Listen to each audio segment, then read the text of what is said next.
주님께서 우리에게 허락하신 말씀은 마태복음 28장 16절로 20절까지의 말씀입니다. 성경책이 있으신 분들은 성경책을 펴시고 없으신 분들은 스크린을 참고하셔서 우리 함께 읽어나가도록 하겠습니다.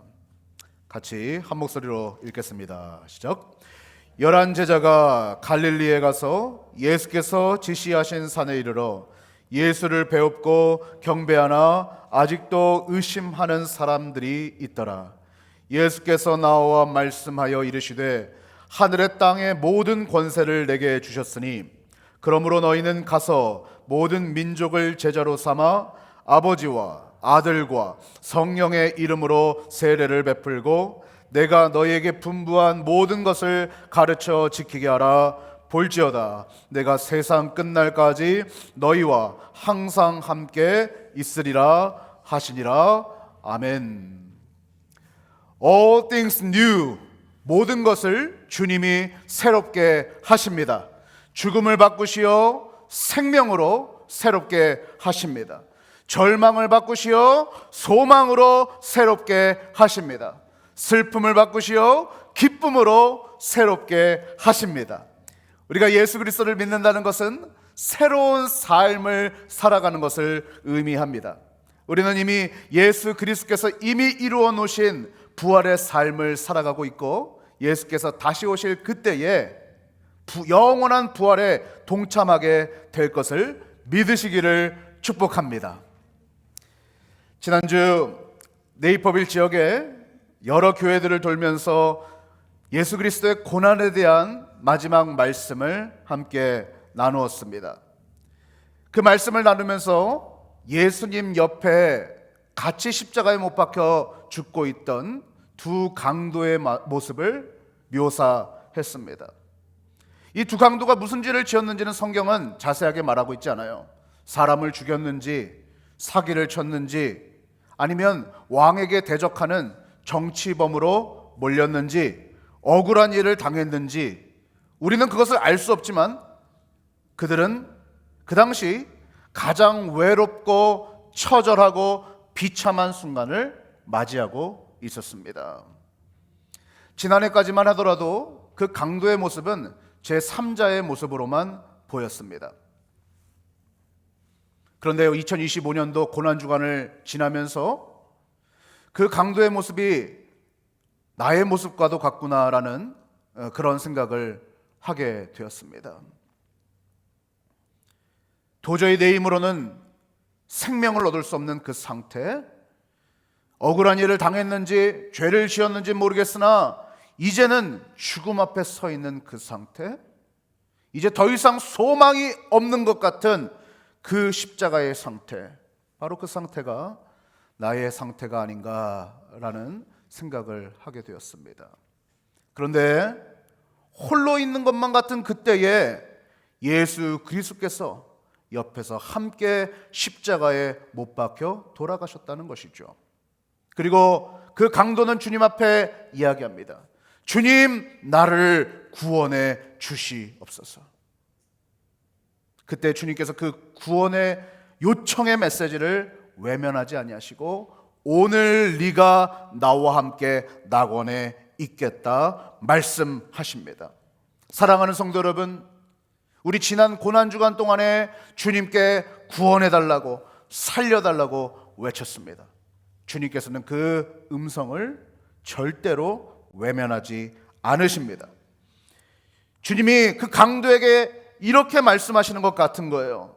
네가 어떠한 죄를 지었든지 간에, 네가 어떠한 잘못을 저질렀든지 간에, 네가 어떠한 억울한 일을 당했든지 간에 모든 것은 다 지났고 이제 모든 것은 새로워질 것이다. 오늘 네가 나와 함께 낙원에 있겠다. 할렐루야. 우리의 모든 인생 가운데 외롭고 처절한 순간이 찾아옵니다. 그것이 나의 잘못이 됐든 잘못이 아니든 외로운 순간이 찾아오게 마련입니다.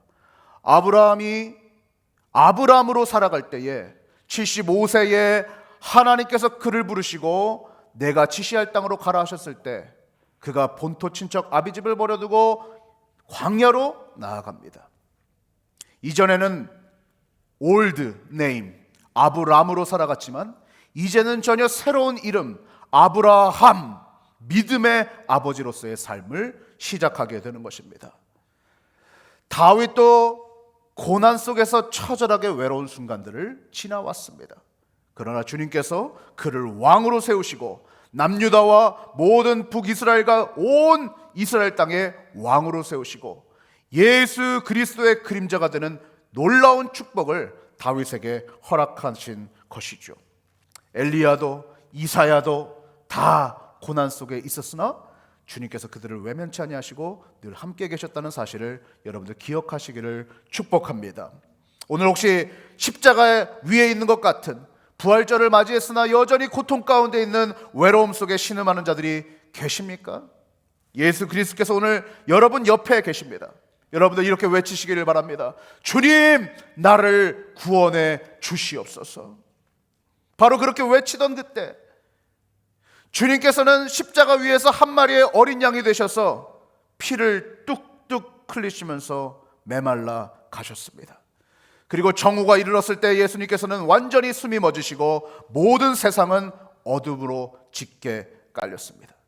그의 시신은 모든 물과 피가 바짝 마른 상태가 되었고 당시의 장례법에 따라서 깊은 굴 속으로 안치되었고 큰 바위를 갖다가 그 동굴 입구에다가 굴려놓고 로마법에 따라서 그 동굴에 아무도 접근하지 못하도록 진흙으로 묻힌 후에 씨를 하였습니다.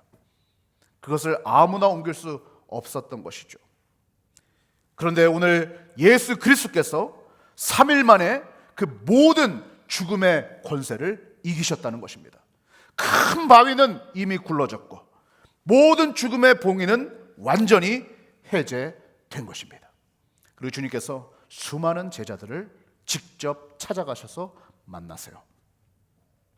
오늘 본문의 말씀은 예수님이 부활하시고 40일 동안 제자들을 만나신 후에 부활 승천하시기 직전의 말씀입니다. 오늘 16절 말씀을 같이 한번 보세요. 같이 한번 읽어보겠습니다. 시작.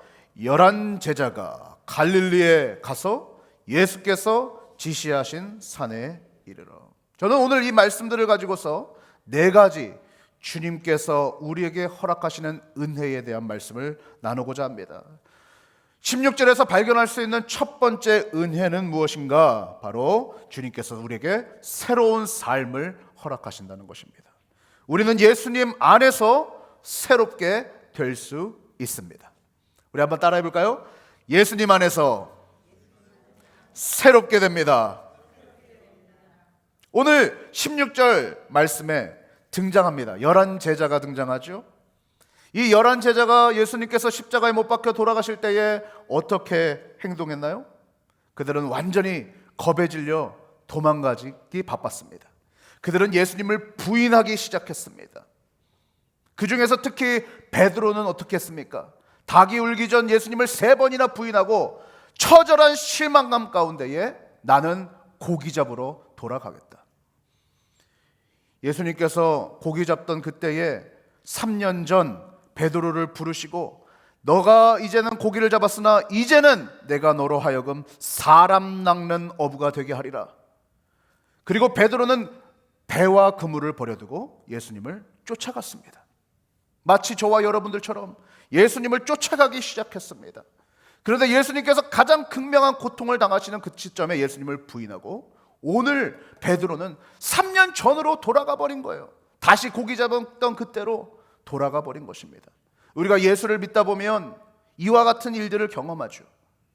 예수를 믿다가 예수 믿기 전에 그때로, 예수님을 따라가기 전에 그때로 음란하고 거짓되고 남을 미워하고 그 옛 자아의 모습으로 얼마나 수많이 돌아가고는 합니까?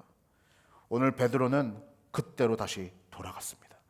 남탓만 하던 그때로, 소망 없는 그때로, 비난하던 그때로, 미워하던 그때로 완전히 돌아가 버린 거예요.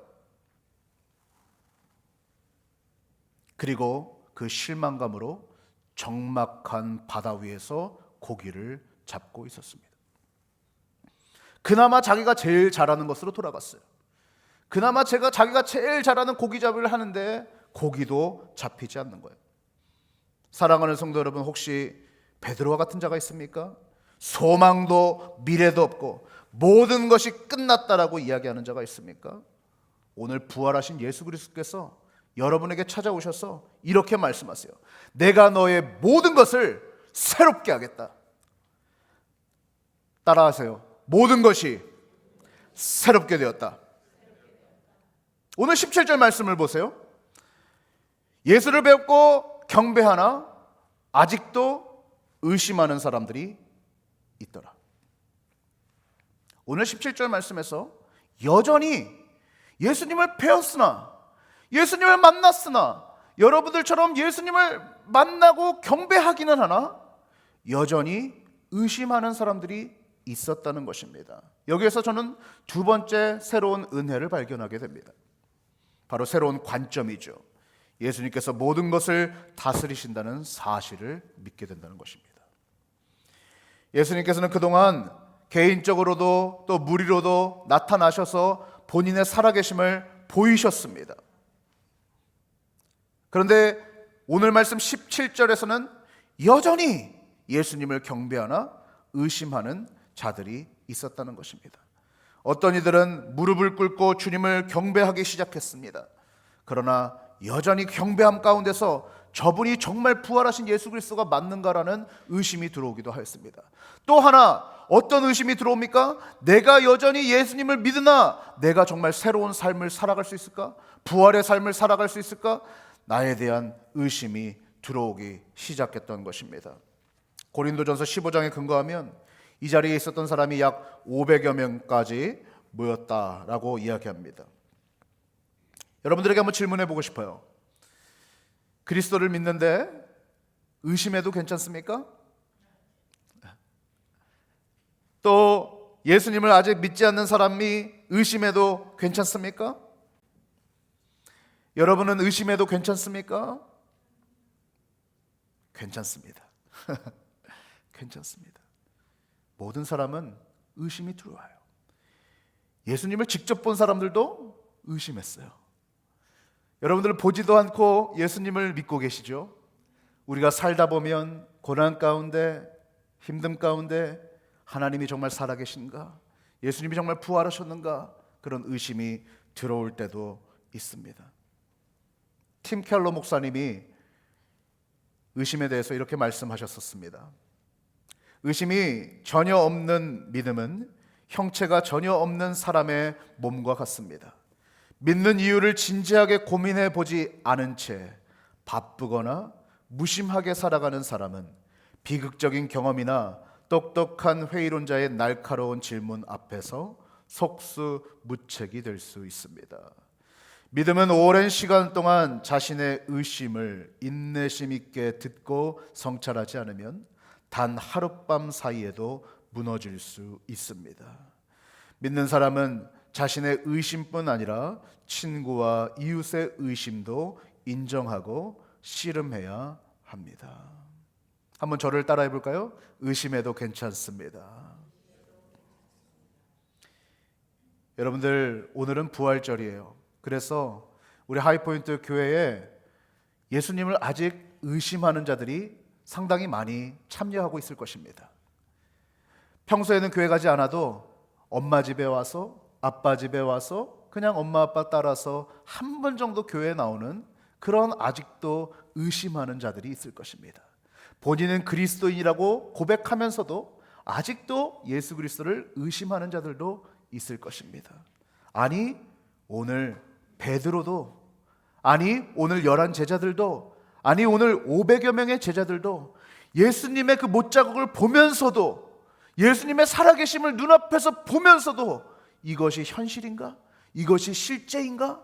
의심하는 자들이 있었다라고 이야기합니다. 여러분들 또한 자기 자신에 대해서 의심이 들지 모르겠어요. 내가 예수를 믿으나 난 변화된 것이 없는데, 나는 내가 변화될 수 있을까? 내가 예수님을 3년 동안이나 따라다녔는데 주님을 부인했는데, 내가 3년 동안이나 주님을 모든 걸 버려두고 따라갔음에도 불구하고 난 여전히 겁쟁이요, 난 여전히 육신의 연약함으로 함께 기도할 수 없는 자요, 난 여전히 불안한 자요, 여전히 화가 많은 자요, 그러한 내가 변화될 수 있을까라는 의심 속에서 살아갈 수 있겠습니다. 그때 주님께서 이러한 말씀을 하시는 거예요. 18절 말씀입니다. 같이 한번 읽어봅니다. 시작. 예수께서 나와 말씀하여 이르시되 하늘과 땅의 모든 권세를 내게 주셨다. 너가 새롭게 변화되는 것이 아니라 나를 바라봐라. 내가 모든 세상의 권세를 가지고 있다. 할렐루야. 예수님을 의심하는 사람들에게 하늘의 땅의 모든 권세를 아버지께서 자신에게 주셨다고 고백하고 있습니다. 이것은 제안이 아닙니다. 이것은 선언입니다. 이것은 허구가 아닙니다. 이것은 사실입니다. 하늘의 땅의 모든 권세가 예수 그리스도께 있는 것입니다. 사람들은 세상에게 권세가 있다고 이야기합니다. 정치가에게 권세가 있다고 이야기합니다. 경영가에게, 자산가에게 권세가 있다고 이야기합니다. 그러나 주님은 우리에게 말씀하십니다. 하늘과 땅의 권세가 다 나에게 있다. 모든 하늘의 별이 주님의 권세 아래 있습니다. 아침에 뜨는 해도, 저녁에 뜨는 달도 주님의 권세 아래 있습니다. 겨울이 되면 잠이 들고 봄이 되면 다시 깨어나는 동물도 주님의 권세 아래 있습니다. 가을이 가고 봄이 오고 꽃이 피고 만물이 피어나는 모든 것도 주님의 권세 아래 있습니다. 나라가 흥하고 나라가 망하고 모든 것도 주님의 권세 아래 있는 것입니다. 위대한 철학자이자 신학자인 C.S. 루이스가 이렇게 말했습니다. 조금 길지만 제가 한번 빠르게 읽어봅니다. 나는 사람들이 예수님에 대해서 자주 하는 말, 정말 어리석은 말, 나는 예수님을 위대한 도덕교사로는 받아들일 수 있겠지만 그분이 하나님이라는 주장에는 동의하지 않는다라는 말을 막으려는 것이다. 이것이야말로 우리가 절대로 해서는 안 되는 말이다. 만약 예수님이 단지 인간이었고 그분이 하신 말씀들을 그대로 했다면 그분은 위대한 도덕교사가 아니라 미치광이었을 것이다. 우리는 선택을 해야 한다. 이분이 정말 하나님의 아들이시거나 아니면 미치광이거나 그보다 더 나쁜 무엇이나 우리는 그분을 바보라고 무시할 수도 있고 그분에게 침을 뱉고 악마라고 죽일 수도 있다. 아니면 그분 앞에 엎드려 주님이시며 하나님이시라고 고백할 수도 있다. 그분은 훌륭한 인간 교사였다는 식의 너그러운 말로는 그분을 받아들일 수 없다. 예수님은 우리에게 그런 선택지를 남기지 않으셨고 애초에 그럴 의도도 없으셨다. 분명한 것은 그분은 미치광이도 악마도 아니셨다. 아무리 이상하거나 두렵거나 믿기 어려워도 나는 그분이 하나님이셨고 지금도 하나님이시라는 사실을 받아들여야 한다.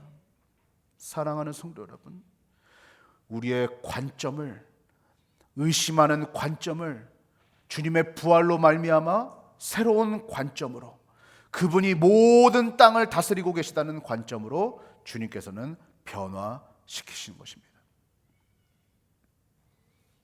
오늘 19절에서 20절을 보겠습니다. 주님이 이어서 이렇게 말씀하세요. 같이 한번 읽어보겠습니다. 시작. 그러므로 너희는 가서 모든 민족을 제자로 삼아 아버지와 아들과 성령의 이름으로 세례를 베풀고 내가 너희에게 분부한 모든 것을 가르쳐 지키게 하라. 오늘 저는 이 말씀에서 세 번째 은혜를 발견하게 됩니다. 바로 새로운 열정을 넣어주신다는 것입니다. 예수님 안에서 새로운 사명을 발견하게 된다는 것입니다. 여러분들 놀라운 일 아닌가요? 지금 우리들이 짐을 다니면서 몸을 아주 멋지게 만든 것도 아닙니다. 책을 읽어 지식을 발견한 것도 아닙니다. 오늘 제자들은 십자가 트라우마로 있었습니다. 그들이 정신과 상담을 받고 해결된 상태도 아니었습니다. 인간관계를 잘하고 있는 상태도 아니었습니다. 그들이 스펙이 쌓여있는 상태도 아니었습니다. 그들의 상태는 오늘 17절 말씀과 같았습니다.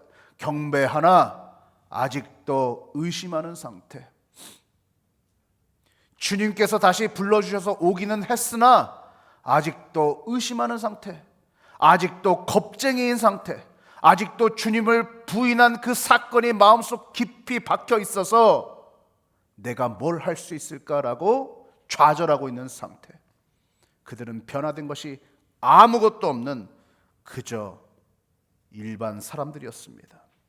근데 주님께서 그들에게, 또 오늘 그들과 같은 우리들에게 이렇게 말씀하고 계시는 거예요. 그러므로 너희는 가서 모든 민족을 제자로 삼아 아버지와 아들과 성령의 이름으로 세례를 베풀고 내가 너희에게 분부한 모든 것을 가르쳐 지키게 하라. 할렐루야. 여기서 말하는 제자란 단순히 듣고 주일 예배 드리고 돌아가는 사람들을 이야기하는 것이 아닙니다. 그리스도를 닮은 삶을 살고자 하는 그 변화의 과정 속에 있는 사람들을 이야기합니다. 100%를 원하시는 것이 아닙니다. 주님께 함께 달려가고자 아직은 의심하나 경배하고 있는 이들, 아직은 부족하나 주님을 따르고자 하는 마음이 있는 자들, 아직도 분함을 컨트롤하지 못하나 주님을 따라가고자 하는 이들, 그들에게 오늘 주님은 명령하고 계시는 것입니다. 제가 종종 성도님들께 이런 부탁 저러한 부탁을 가끔 드릴 때가 있을 때에 성도님들은, 어떤 성도님들은 나는 아직 100% 준비가 안 됐습니다. 목사님, 준비되면 하겠습니다. 또 어떤 때는 내가 아직 부족하기 때문에 할 수 없다라고 이야기합니다. 그러나 주님께서는 완벽한 자를 쓰시는 것이 아닙니다. 준비된 자만 쓰시는 것이 아닙니다. 주님께서는 부족한 자를 세워서 사용하시는 것임을 믿으시기를 축복합니다. 우리 하이포인트 교회에서는 이것을 세 가지 B로 표현합니다. Believe, Belong, Become. 예수님을 믿고 예수님께 속하고 예수님을 닮아가는 사람. 예수님을 믿고 예수님 안에 거해서, 그 포도나무 가지 아래 거해서 점점 예수님을 닮아가는 과정 가운데 있는 사람, 그 사람을 뭐라고 이야기한다고요? 제자다라고 이야기합니다. 그리고 이 제자는 어떻게 만들어집니까? 오늘 19절에서 20절에서는 총 세 가지의 단계가 나오는 것이죠. 첫 번째 단계는 뭐예요? Go, 가라. 너희는 가라. 편안한 자리에서 벗어나라. 집 담장을 넘어 지구 반대편까지 가라. 여러분의 식탁에서 일어나시고 여러분의 불편한 자리에서 일어나시고 내가 가기 싫은 그곳으로 일어나셔서 가는 것입니다. 주님께서 명령하신 그곳, 내가 보여줄 그 땅으로 가라 말씀하시는 겁니다. 오늘 오후에 우리 청년들에게 이런 도전을 할 겁니다. 시카고 느헤미야 연합기도 모임에 대한 도전들을 또 나눌 것입니다.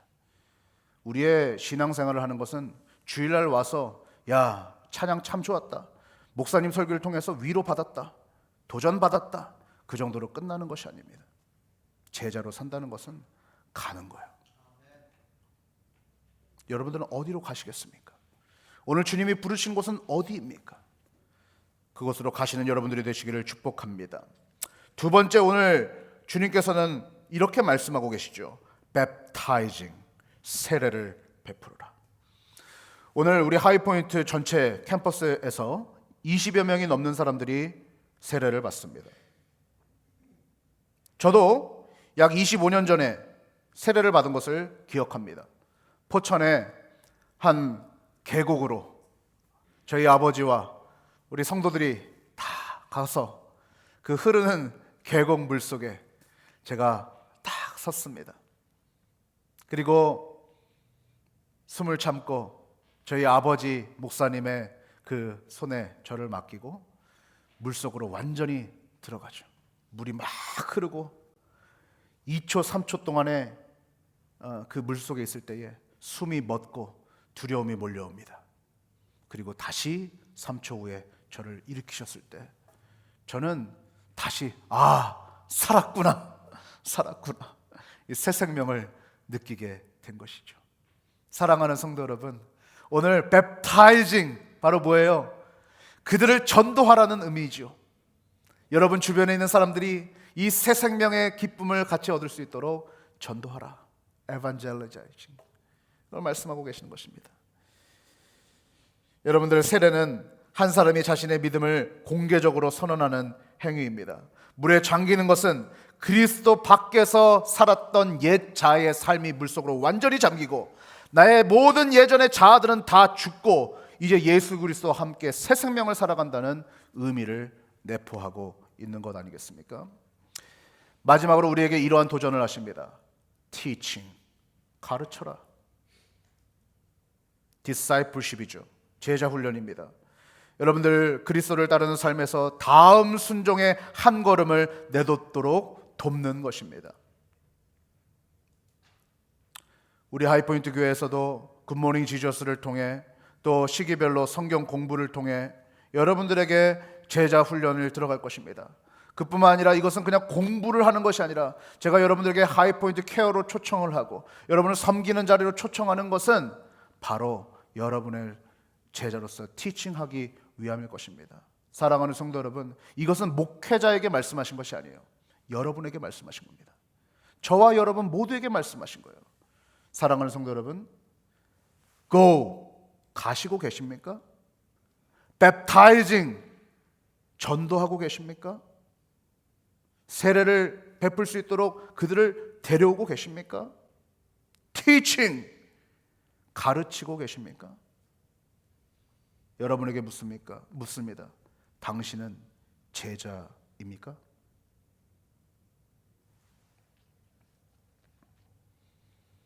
오늘 20절 후반부를 보세요. 같이 한번 20절 후반부 좀 큰 글씨를 읽어봅니다. 시작. 볼지어다 내가 세상 끝날까지 너희와 항상 함께 있으리라 하시니라. 제가 여러분에게 go, baptizing, teaching 하고 계십니까? 라고 물을 때에 누가 네 그렇습니다 라고 자신 있게 대답할 수 있겠습니까? 그럴 수 있는 사람이 많지 않습니다. 왜냐하면 우리는 게으르고 우리는 연약하고 우리는 나약하기 때문에 그것을 잘 감당하지 못합니다. 그러나 주님께서는 그 말씀을 하시면서 야 너네 그거 못하지 정죄하려고 하신 말씀이 아닙니다. 오늘 네 번째 은혜를 발견하게 됩니다. 바로 새로운 현실을 마주하게 된다는 거예요. 예수님 안에서 당신은 혼자가 아닙니다. 여러분 혼자 그 일을 감당하라고 혼자 변화되라고 주님께서 하시는 것이 아니라 볼지어다 내가 세상 끝날까지 너희와 항상 함께 있으리라. 3년 동안만이 아니라 너희가 나를 부인하기 전까지만이 아니라 세상 끝날까지 너희와 함께 있으리라 말씀하십니다. 우리 옆 성도님하고 잠깐 인사합시다. 예수 그리스도께서 당신과 항상 함께 계십니다.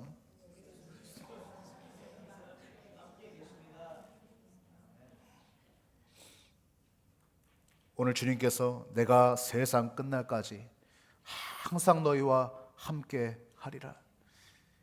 이것을 발견하는 삶은 새로운 삶인 것입니다. 오늘 혹시 낙심한 마음이 드시고 계신 분이 계신가요? 주님이 여러분과 함께하고 계십니다. 여러분 혹시 패배감 가운데 계신가요? 주님이 여러분과 함께하고 계십니다. 혹시 상처받은 마음으로 괴로워하고 있는 이가 있습니까? 주님이 오늘 여러분과 함께하고 계십니다. 말씀을 마무리합니다. 주님 안에서 부활하신 예수 그리스도 안에서 우리는 새로운 삶을 살아갈 수 있습니다. 새로운 삶, 새로운 관점, 새로운 열정, 새로운 현실 속에서 주님께서 우리를 부활의 삶으로 초청하실 때에 아멘, yes Lord, 우리가 함께 주님과 함께 걸어가겠습니다. 그리고 그 연약했던 제자들, 그 의심하던 제자들, 그 주님을 부인하던 제자들에게 성령이 임재하시고 성령으로 말미암아 놀라운 초대교회의 역사가 일어났음을 기억하시기를 축복합니다. 이제 다음 주부터 우리가 성령 강림절, 성령께서 임재하신 것을 많은 교회들이 기억합니다. 사랑하는 성도 여러분, 그들을 홀로 두지 아니하시고 성령님과 함께 부활에 동참하게 하시고 새로운 삶을 살게 하시는 놀라운 주님이 오늘도 여전히 역사하고 계심을 여러분들 기억하시기를 축복합니다. 기도합시다. 좋으신 하나님, 부활의 놀라운 새로운 삶을 경험케 하시니 감사합니다. 주님, 여전히 이 중에는 주님의 부활을 의심하거나 주님께서 우리와 함께하고 계심에도 불구하고 나에 대한 패배감으로, 실망으로, 좌절로 내가 무엇이나 할 수 있을까라는 그러한 생각 가운데 있는 자가 있을지 모르겠습니다. 그러나 주님은 우리들에게 말씀하실 때에 내가 너희와 함께하리라. 내가 너희와 항상 함께하리라. 주님의 권세를 의지하며 Go, baptizing, teaching, 놀라운 제자의 사명을, 그 새로운 삶을 우리에게 살게 해 주셨습니다. 주님, 이제는 그저 그런 크리스천이 아니라 성령님과 동행하며 예수님의 부활을 경험할 뿐만 아니라 선포하고 가르치는 놀라운 제자의 삶을 우리 모두가 살게 하여 주시옵소서. 주님께 모든 영광을 돌리며 이 모든 말씀 예수 그리스도의 이름으로 간절히 기도합니다. 아멘. 우리 이 시간에 함께 찬양하겠습니다. 찬송가 160장 무덤에 머물러 우리 함께 찬송하시고 축도하심으로 예배를 마치겠습니다.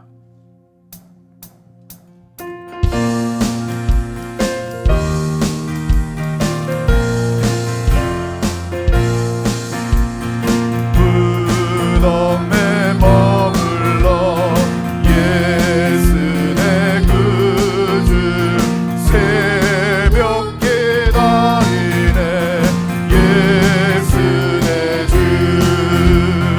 원수가 이기고 무덤에서 살아나셨네 어둠을 이기시고 나와서 성도와 함께 길이 다스리시네 사셨네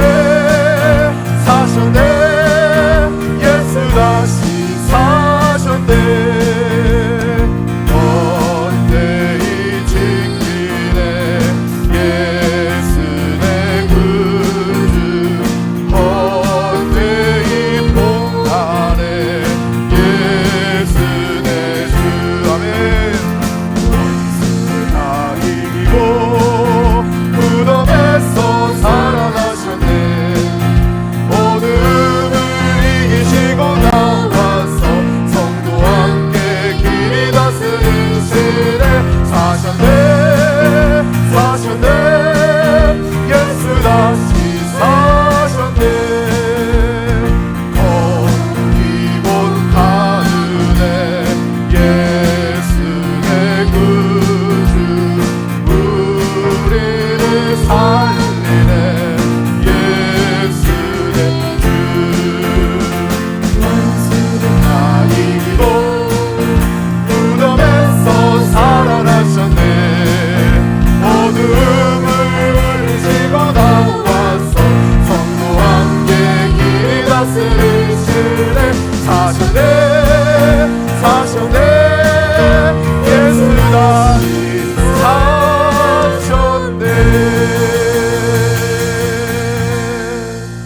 지금은 그 십자가의 모든 사망 권세를 다 이기시고 죽음의 무덤에서 일어나셔서 부활의 승리의 기쁨을 우리에게 안겨주신 부활하신 예수 그리스도의 그 크신 은혜와 모든 땅과 하늘의 권세를 그 아들 예수 그리스도께 허락하시고 그를 통하여 그의 제자들에게 가라, 세례를 주라, 가르치라 말씀하신 우리 아버지 하나님의 극진하신 사랑하심과 오늘도 여전히 100%의 준비된 자가 아니지만 여전히 나는 의심하는 자이고 여전히 중독에 다시 빠져버리는 자이고 여전히 부족한 자이지만 그곳 가운데 머물러 있지 아니하게 하시고